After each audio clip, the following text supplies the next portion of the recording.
Did you know that Photoshop ships with over 100 different filters that you can use in creative ways on your images? These filters are located under the filter menu, of course, and you can see this big long list. And again, there's over 100 that come with the product. These are also called sometimes plugins, and there's third-party companies that ship plugins that you can add to Photoshop to give yourself even more filters. Companies like On One Software or Alien Skin are some popular ones. But the ones that are built into Photoshop, I kind of break those up into two categories. There's the utilitarian type filters, and then there's the creative set.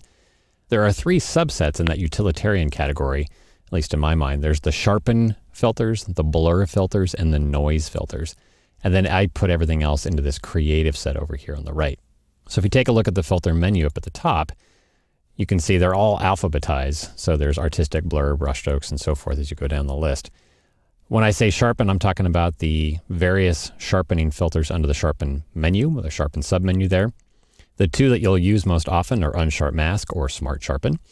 And then these you don't really use all that often because they don't have any control. They just do what they do.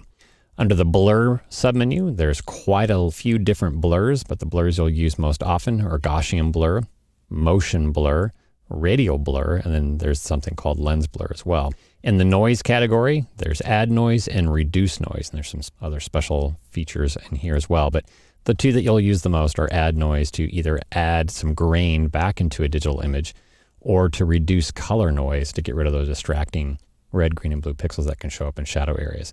Everything else is pretty much what I call a creative filter for turning your images into paintings or drawings or making them look like they were brushstroked or whatever.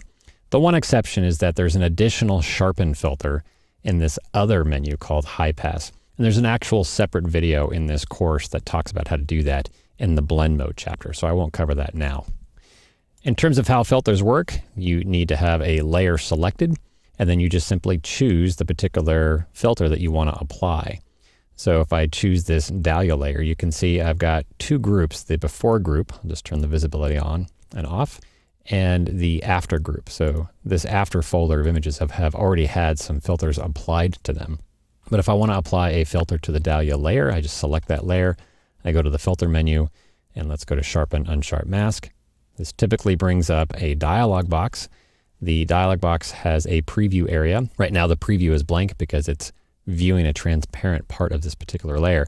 If you want to put the preview on a particular region in your image, just move your mouse outside the dialog box and you get a little cursor showing you where you can click. So if I click right there, it puts that in the center of the preview window, and then you can just pan around there to see what you want to see.